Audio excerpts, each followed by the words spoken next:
नमस्कार दोस्तों। हम लोगों ने रामायण के ऊपर की अपनी सवालों का सिलसिला और आपस में सीखने का सिलसिला को आगे बढ़ाते हुए कल का सवाल था कि परशुराम और राम जी के बीच में मुलाकात क्यों हुई और वो लड़ाई में क्यों बदली और ऐसे मुलाकात की या लड़ाई की क्या ज़रूरत थी। बहुत सारे लोगों ने बहुत सही सही जवाब दिए हैं और अपने अपने विचार के हिसाब से सब ने बहुत बढ़िया जवाब दिया है। अभी तो पहला सवाल, दूसरे सवाल के बाद ये तीसरा सवाल में बहुत सारे लोगों ने अपनी किताबें पढ़ के उन लोगों ने जो है उसका जवाब, सही जवाब ढूंढ के दिया है। तो यही एक इंटरेस्ट सब में जगाना मैं चाहता था। तो मेरे ख्याल से वो काम मेरा जो है कुछ बनता हुआ मुझे दिख रहा है। फिर भी कुछ बहुत सारे लोग हैं जो अभी तक हिले नहीं हैं। ठीक है, वो भी अभी कोरोना के ये जो लॉकडाउन पीरियड 14 के अंदर जो है वो भी हिल जाएंगे। तो उसी उम्मीद से मैं कल का सवाल का जवाब दे रहा हूँ। परशुराम जी हम सब जानते हैं कि नारायण का ही अवतार है। वो भूमि के अंदर क्षत्रियों का विनाश करने के लिए आए थे, क्योंकि क्षत्रियों ने भूमि के ऊपर बहुत सारा अपना जो है अधर्म फैला दिया था, इसलिए वो आए थे। वो कार्तवीर्यार्जुन करके एक राजा के राज्य में थे। वो और उसके फादर, पिताजी उनके साथ में थे। तो उस कार्तवीर्यार्जुनन ने परशुराम की पिताजी जो है जमदग्नि का हत्या किया।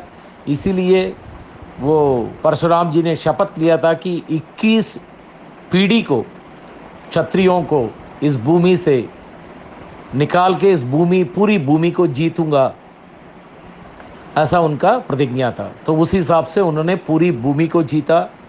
फिर उसके बाद उस भूमि को उन्होंने प्रजापति को, दक्ष प्रजापति को उन्होंने उसको दान में दे दिया। अब यहाँ पर श्री राम जी ने जब शिव धनुष को चढ़ाने की कोशिश कर रहे थे तो वो शिव धनुष टूट गया। तो उसकी आवाज़ से तपस करते हुए परशुराम जी का तपस खुला, तो उनको मालूम पड़ा कि ऐसा हुआ है। तो वो श्री राम जी को मिलने आए। और यहाँ का तात्पर्य यह है कि एक अवतार जो विष्णु का है, जिसके अंदर इतने सालों में रहते हुए जो उन्होंने अपने अंदर की जो भी तपस शक्तियाँ वो सब जो है इकट्ठा किया था, वो शक्तियाँ उनको राम जी को देना था। और सबसे ज़्यादा ज़रूरत बात ये थी कि उनको जो नारायण का धनुष, सारंगम जिसका नाम है, उस धनुष को राम जी को देना था। वो धनुष जब राम जी के पास आया था तो उसका नाम कोदंडम हो गया। उसके पहले जो नारायण जी का जो धनुष है उसका नाम सारंगम है। तो वो सारंगम धनुष उनको देना था। तो इसीलिए उन दोनों के बीच में वार्तालाप हुआ। तो उसके बाद परशुराम जी ने राम जी को कहा कि ये वाला धनुष को तुम वो वो बना के देखो, उसको जो है उसको अपनी जो है उसके अंदर अपना एरो लगा के दिखाओ। तो उन्होंने उसको अपनी बल से वो करके दिखाया। तो उन्होंने जब उनसे पूछा कि जब एक उसमें बाण जब लग जाता है तो उसका कोई न कोई लक्ष्य होना चाहिए, वो बेलक्ष्य नहीं हो सकता। तो उन्होंने उसके लिए अपनी पूरी तपस्या का शक्ति, जो उन्होंने विद्या प्राप्त किया था, वो पूरा उन्होंने उस बाण को दे दिया था। तो अर्थात वो पूरे शक्ति और पूरा उनका ज्ञान वो राम जी को उन्होंने अपने आप दे दिया था।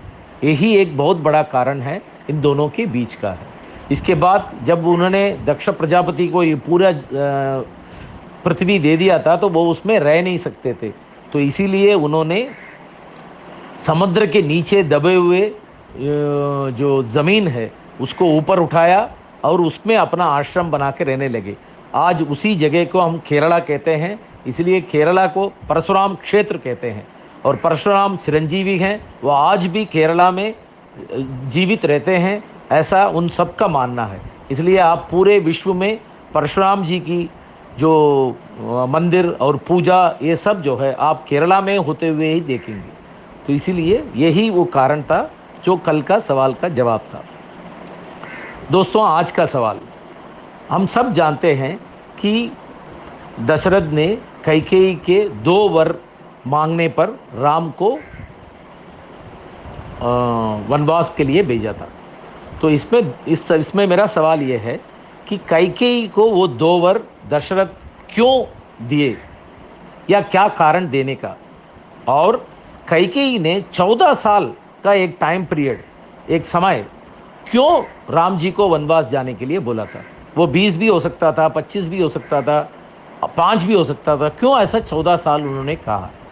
ये मेरा सवाल आपको समझ में आ गया होगा। अपने जवाब ज़रूर दीजिए ताकि हम लोग आपस में और सीख पाएँ। धन्यवाद, प्रणाम।